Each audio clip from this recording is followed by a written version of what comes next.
Welcome,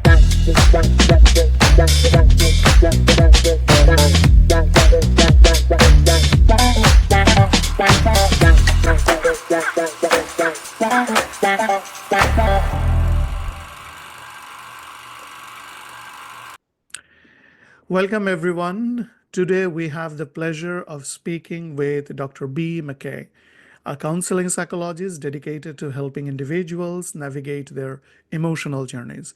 Bea's path wasn't a straight line. It began on her family firm, continued as a physical education teacher, and ultimately led her to the field of psychology. Her very, very diverse background gives her a unique perspective on the challenges people face and the strategies that can lead to their positive change in their life. Her personal and professional approach makes her insights particularly relevant to us. Ladies and gentlemen, here we have Dr. Bea Mackay, author, registered psychologist, and a thought leader. Bea, welcome to our Magazika. I'm delighted to be here. Um, B, considering your very, very diverse background from a farm life to physical education and then to counseling psychologist, how did these early experiences in your life shape your understanding of the human experience and ultimately your path toward counseling psychology? Please. Well, I was raised in the time when the religion and the schools and everything had corporal punishment. So it was, the religion was spare the rod and spoil the child. So I was raised on the farm, but my parents were farmers, and they were hardworking, and they didn't have much time to parent. And when they did, it was often harsh.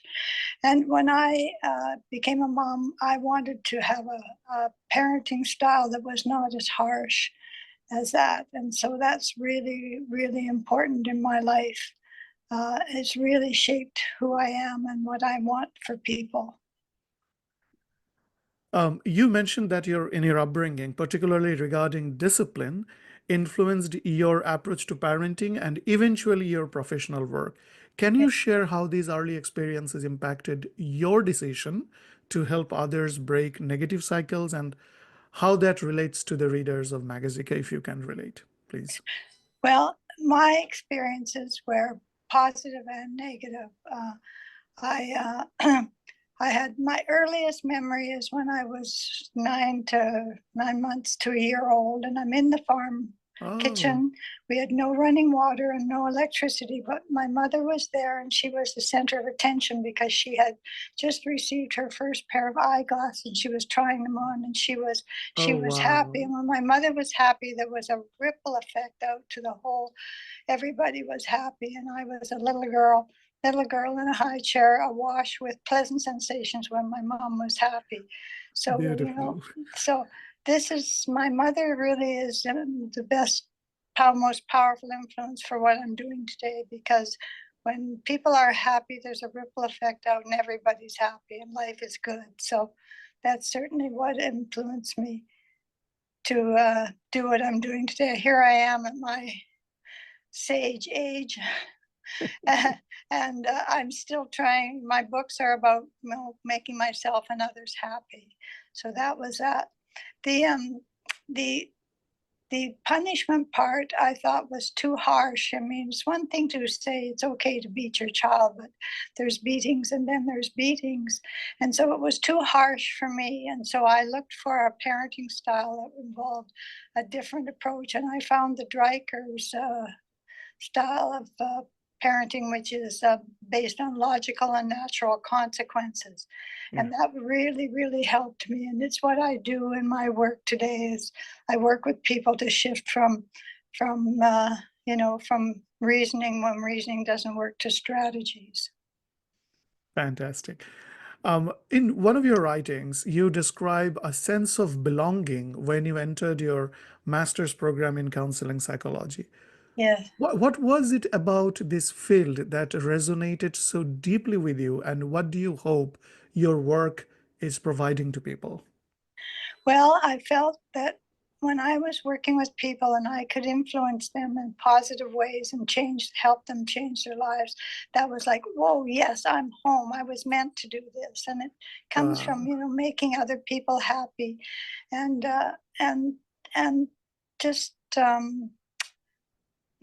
creating good feelings for people. That's why I felt like I was at home in my career. Fantastic, fantastic.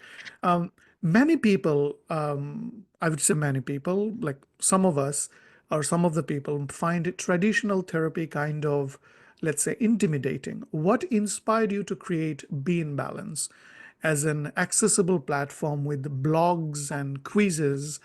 We will talk about that more of that later. How does this approach help people who might be hesitant to seek traditional counseling? Well, I want to give you a historical sort of development of my career. When I Please, we'd love that. Please. early in my career, I was invited by a doctor who refers a lot of her patients to me. And Mhm. she out for dinner one night and she gave me some feedback which blew me away. She said, I refer a lot of my patients for therapy. And at their next appointment, I asked them, how was the therapy? And they say, oh, it was good. It was good to talk to someone. She says, but when I refer people to you for therapy, at their next appointment, they're already making the changes that they need to make. Now, I did not know I was doing anything different from my colleagues. And at the time, I told her, I don't know what I'm doing, but I'm glad you realize that it's from the therapy and you keep referring people to me. But I says, I will find out. And that's what my work has been, is about finding out what is it that makes for the action component of therapy. See, action, I mean, talk therapies and good and is good, but sometimes people can talk forever and there's no change. And the reason, and what I found out is what makes for the change is I have people access the sensations in their body as they're talking. And it is that connection with the sensations that is so powerful, because when you access the sensations and it goes with the logic, the logical data and the sensory data synthesize and create new neural pathways which have different sensations. And when you have to feel Mm. different, you just behave differently. And you think, well, I mean, it's a transformative change, but you just Yeah. feel normal because, and that's what I do. I ask people, as they're talking, when you're talking about that, I notice that, you're flushed or so I give them feedback on their nonverbal. So just because they often don't even know, people will say to me, you can read my mind. I says, no, I can't. I just can read your body language. But people don't even know how much, expression is available. And I just feed it back to them. And when they connect with that, they form new neural pathways that give them different sensations. And those sensations are what make people tick. If they're pleasant, and they will make a certain decision to act a certain way. If they're unpleasant, they will make different sensation, different actions. And that's what my work is about helping people get back to. Babies are born knowing how to process their emotions, but we learn, then we come into this cultures are just living life, and we unlearn it, the processing of emotions, and we try to manage our emotions, and that's the problem, is managing the emotions, because that's why my book is called Let Go of the Outcome and Let Things Fall Together, because Mm. it's about, if you're trying to, what are we trying to control anyway? Well, we're trying to avoid any negative, unpleasant sensation. And we will behave a certain way trying to avoid that. But usually it ends up creating it rather than avoiding it. And Yeah. so I teach people that to stay with the sensations, breathe through them, and they come in waves. And as the waves get smaller and smaller, they will um, they will be gone. And then that your brain has formed new neural pathways, and the old sensations do not return because they're not even in existence anymore. And that way, when you talk about a past trauma, if you're unhealed from it, the emotions will come up, the negative sense or the unpleasant sensations will come up. But if you, when you're healed from it, you can talk about it and the sensations, because they're not there anymore. You're healed. That's how you know you're healed. Mm. I was going to talk about trauma a bit later, but as the topic popped up, so your work focuses on helping people navigate life challenges and Yes, heal from painful, scary sensations of yes. past traumas. That's the exact line I have taken from your article, one of your fantastic blog article. So, what are some common misconceptions people have about trauma, and what's the basic, primary first step we can take, or you take to start healing with the people that you see? Well, I start with just when the first I meet people, I educate them to pay attention to whatever sensations I say. Don't try and change them. Whatever's there is there. What is. You are feeling this right now, and it could be you could be overreacting. It doesn't matter. What is Mm, you mm, are feeling this sensation. So I teach people to just reconnect. That's the most basic thing I do. And once they get that and they experience the creation of new neural pathways, they then are engaged in the therapy. mm.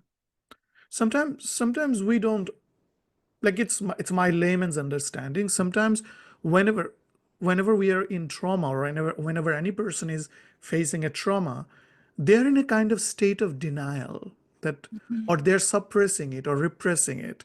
So Mhm. you just make that first, acknowledge that you are experiencing something and be very frank about it. Is that the thing?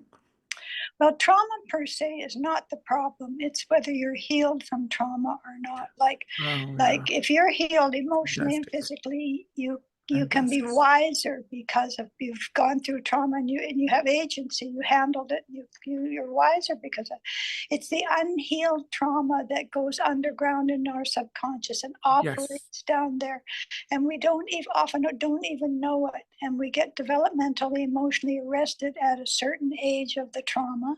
And then there's a part of us that is 3 years old, or think if you read my book about the woman who was having an affair for 12 or 15 years, and she says, I don't know why I'm doing this, but I can't seem to stop. Mm-hmm. And she says, I want to have a family, and I can't decide which man I'm going to be with. And she says, this is against my standards and values, but she still could not stop and help, she said. So I said, sure. And so when we went in and talked about her history, she came up with a memory at 3 years old. She's at the funeral of her father, who's she's across the gravesite, and she sees the pain on her daddy's face, and somehow she is traumatized by that trauma, by witnessing the Oh, trauma on her daddy's face. And she somehow, and I don't know how a child of 3 decides this. I certainly don't think of it in logical terms. no, yeah.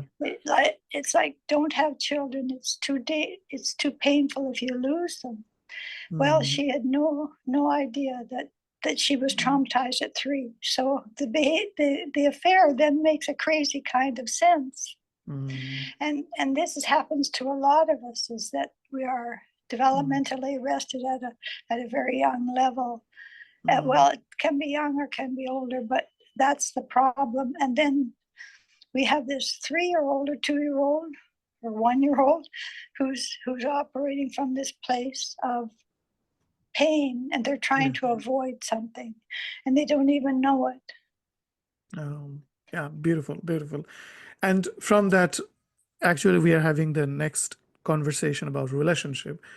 In another of your blog posts, your coverage was relationship communication skills. If I'm right, what are some simple yet effective strategies our readers or the viewers can use to improve communication in the relationship? How do these skills and relate to general well-being? Well, I'm currently writing a book now called Effective Communication Skills for Everyday Life, and it's about how to communicate Oh, that's what beautiful. you're experiencing. Like I call one thing put the inside outside. So if your partner does something and you get goosebumps, often people don't even tell their partner that. But when I'm doing therapy with people, I will tell them what they're saying is having an impact on me by saying, "Oh, I got goosebumps as you told me that." So I'm modeling you put the inside outside, and I've coached people to say it's really quite simple what to do, and they just don't know how to do it. And so I coach people how to say and do it in my sessions. Like when I work with a couple, I have them actually coach them in the sessions, tell them how to say what they need to say. And then I'll say, what's the impact of that on you, your partners? He says, no, well, I didn't know that. Well, now that you know that, and then what happens for you? And I get them to change it.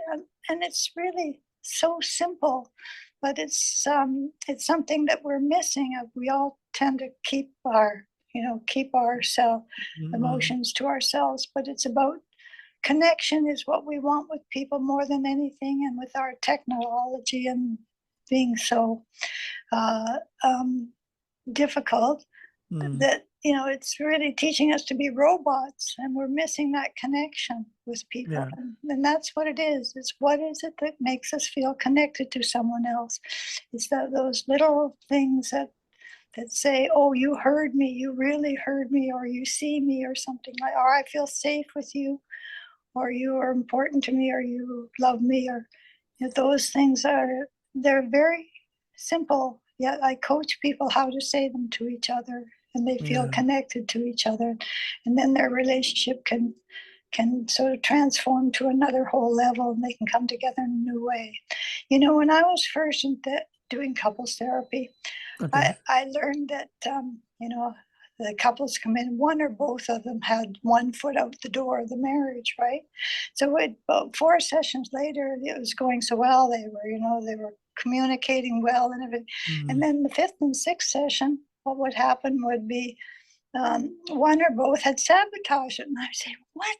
Why?" I said, "It was going so well. Why? It was Yeah. going so well."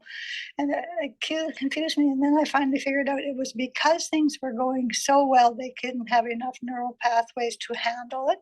And so they would get uncomfortable, unpleasant sensations because it was going too well for too Oh, long. And they would yeah. sabotage it because they didn't like the uncomfortable sensation.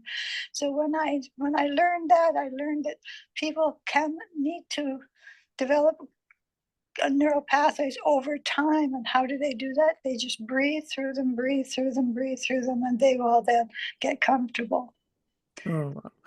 So you're saying that you're writing a book. I'll be a bit I'll go a bit tangent from our conversation. So you were saying that you are writing a book on effective communication. So your first book was Let Go of Outcome.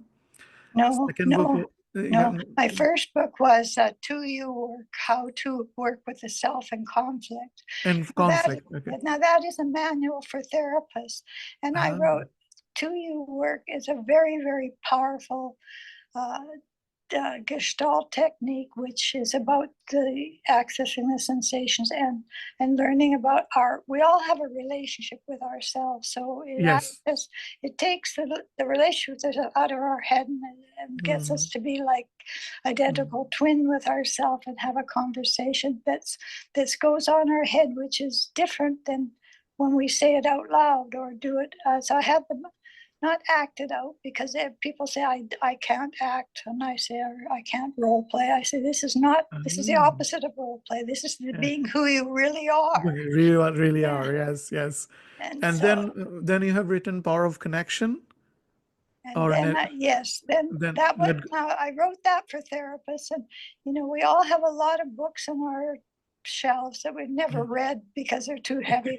And I wrote it with very easy language for therapists to read because they're too busy, working with their clients. Yes. And that's what made me write it, was that I saw that and heard that people were using it incorrectly, and I wrote it so that people could use it with not hurting people.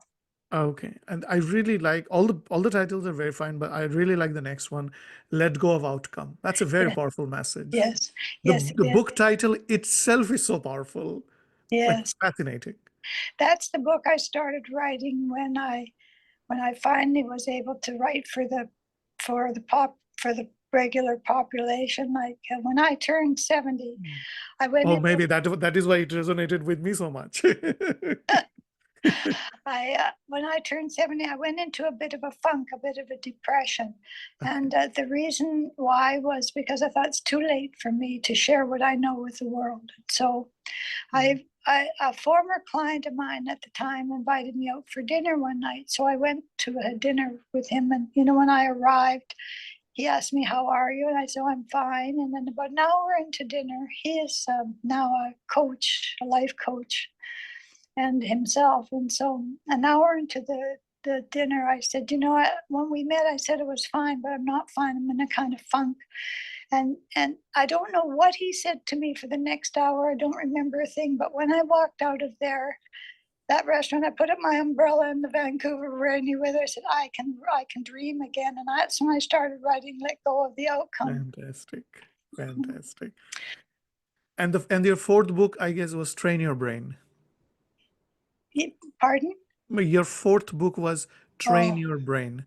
Train Your Brain is a book on. I'm working. I'm the sports psychologist for the two young girls who are number one in Canada in the Mm. further age group, and I work with them. And it's a book on how the your relationship with yourself and tennis, because really when you're Fantastic. at that really top level, the difference really is not in skills so much as how your brain's working and how you're treating yourself.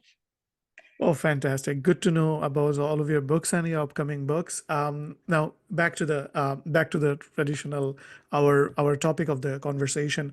Your blog features posts on topics like decision making and Yes. pendulum swing. And Yes, I did my research, my doctoral research on decision making. oh, And fantastic. yes, and these quizzes have come out of that. Oh, Yes.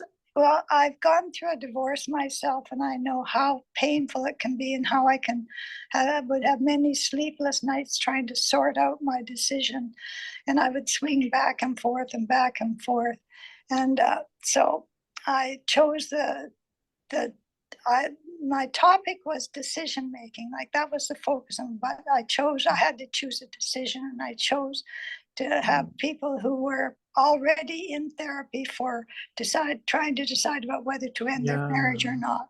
yeah.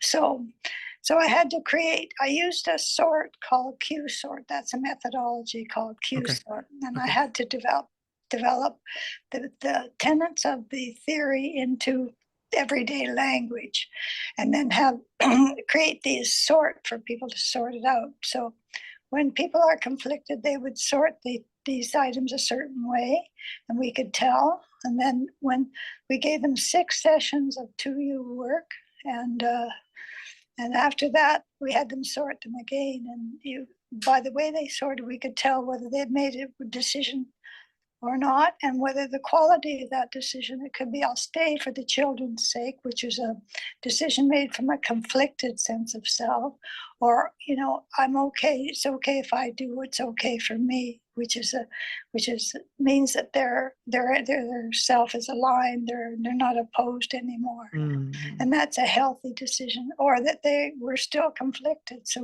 we could determine how correct. they. So I found this so helpful that I created it as a hard copy for my clients, Yeah, and then eventually I put it into a computer form. So it's yeah. called the two quizzes are. Uh, One thing is about, I think, job, another one is relationship. yes, that's right. And for the viewers who are willing to, I think it is also available kind of a version of it, a shorter version of it is available online for free. I think in Yes, decisionquiz.com. yes, yes. So, readers, viewers, if you have any kind of decision dilemma in making the decisions, you can go to decisionquiz.com and you can access Dr. B's excellent guidance for that. I can vouch for that. Some of our team members did that. It was very, very fascinating. Oh, They thought, that's interesting. Good. yeah, yeah, two of our team members took it, and it was fascinating for them. And they vouched for it, and they told me that, oh, you know what? Our next guest, she has this amazing quiz online. I said, oh, I didn't know that. So then they forward me, and it is decisionquiz.com. You can easily find it there.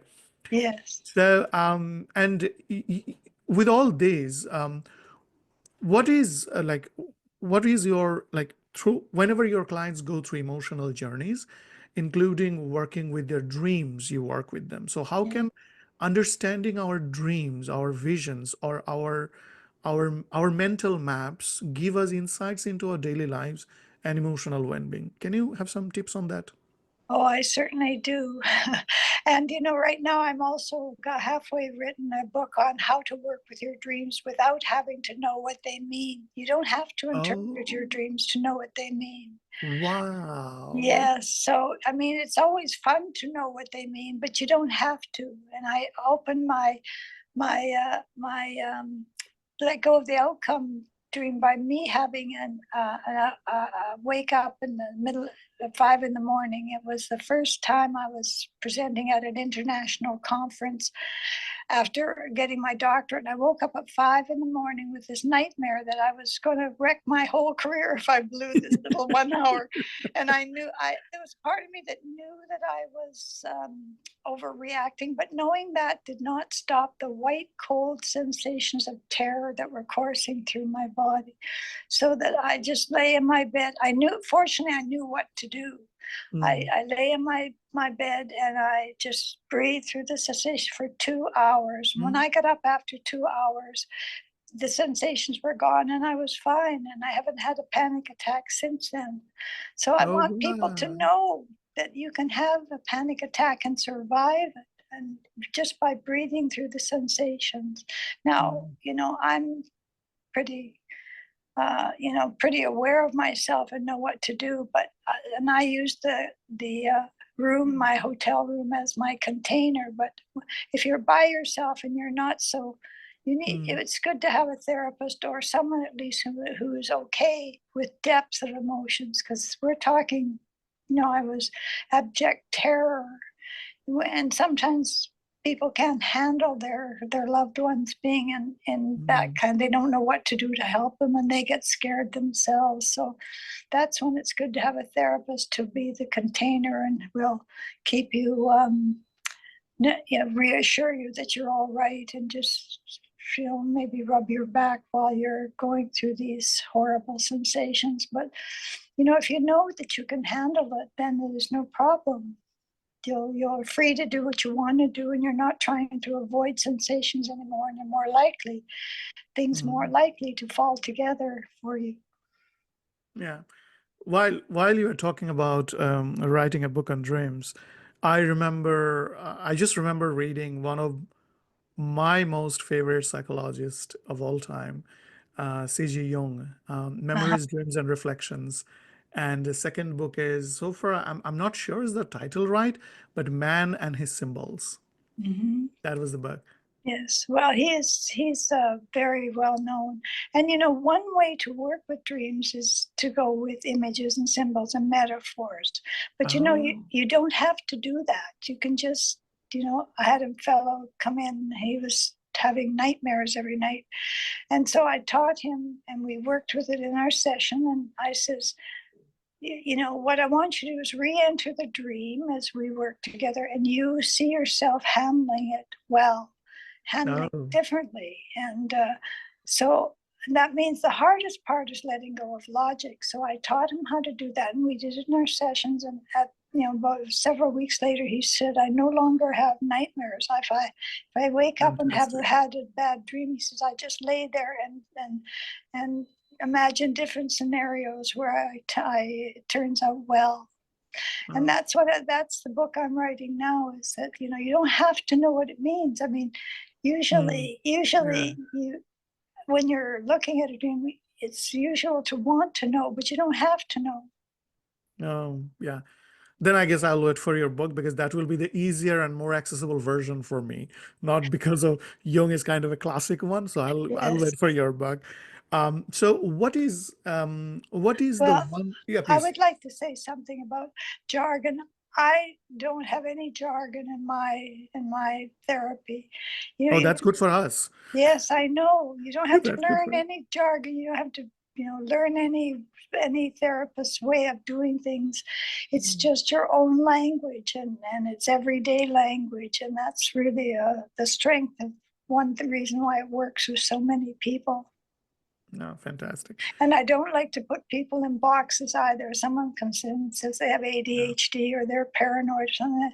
I say, look, at most of our society is in the normal bell curve, and 95% of us is normal. So rather than saying you're paranoid, say you scare yourself too much. Because if you own it, I scare myself, you can do it more, or you can do it less, or you can do something totally different. This alternate framing of the situations that people are going through, it's sometimes very, very proactive, and it have a very positive impact on them Yes, yes, because you frame it very proactively. yes. It gives them a sense of agency. Yes, Like, yes, like, like true. for example, anxiety and depression are not causes of anything. They're not. They're not. What's the word I want to? They're not.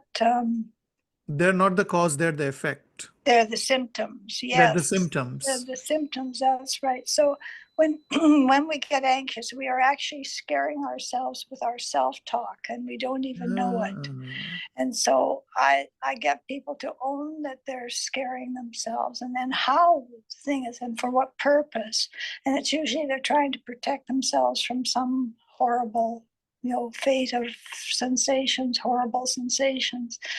And depression yeah, is about people feel yeah. unable, they feel trapped in a situation that is more psychologically trapped than actually physically trapped, and they cope with it by getting depressed because they feel that they cannot solve it themselves. Wow, that's enlightening. That's truly a great insight. So, that was also the one thing that you wish everyone knew about mental being, and how can individuals begin to take proactive role in their emotional health. What is the one thing that people you think that they must know about their mental well-being? There is the quality of the sensations. That's what makes people tick, is the quality of the sensations are determine how we're the meaning that we make and the action that we take. And if you feel different, you act different. People don't realize that. And how you can change that quality by creating new neural pathways just by breathing through these waves.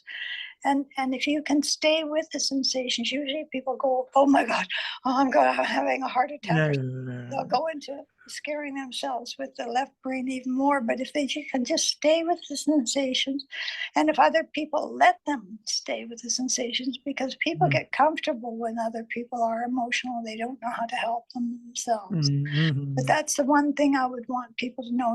It's people are afraid to know what they know because they're afraid they'll do something different, and they will, but it's good for them. It'll work out for them. Mm. So, And for dealing with that, always get a professional help. Be in balance. yes, yes. And you have said that you have halfway written through a book on dreams. You're writing a book on effective communications. Any other future project that we are going to see be in the upcoming years? Well, yes, I have a whole list of ones. One of them is I'd like to do an almanac for children targeted at 6 and 8, because that's the age that long-term memories come down. It's called How to Do Life. And Ah, yes, beautiful. how to prevent accidents and how to handle, abuse and things like that. But so that's on my to-do list. And also a book on, you can do couples counseling on your own. I mean, couples counseling is interactive, and so, a relationship is interactive. So if you change what you are doing, your change will have impact on your partner, and your partner usually responds with your change with change. That's how Mm. you get change. So you can do couples counseling on your own. I've done it with many a person. I've never even seen their partner, but we've had Okay. being able to. Some people think that if their partner doesn't want to go, then they can't go. But I'd really like people to know that. Mm. Fantastic. We'll be waiting for all those beautiful work to be available to us. B, thank you very much for this. I think I have changed so many perception. You have changed in me due to this conversation, through the course of this conversation, to become a better sensitive person. So thank you very much for that. Well, thank you for giving And me we the will, opportunity. oh no, definitely. And please, I will request you, this should not be the only time we are conversating. In the coming Uh, times, we will conversate again if you allow us. that's I'd love to. I want to get my word out to the population. And whenever this book, Effective Communication or Dream, is coming out, Oh, it's not on dreams, it's on everyday life. everyday life, when it is coming out, like what is the timeline? I have no idea at this point. It's just it's in the works, and So that along with the dream book. we will be vigilant in the website Be in Balance. We will get to know when it is published. Whenever it is published, we will have a detailed talk on that. Good. Okay. Well, they can really benefit from reading my two books that I've already published. Yeah, definitely, definitely. Thank you very much for your kind presence and your kind time for all of our readers and viewers. Thank you, Dr. B. You're welcome. My delight to be here. Bye bye.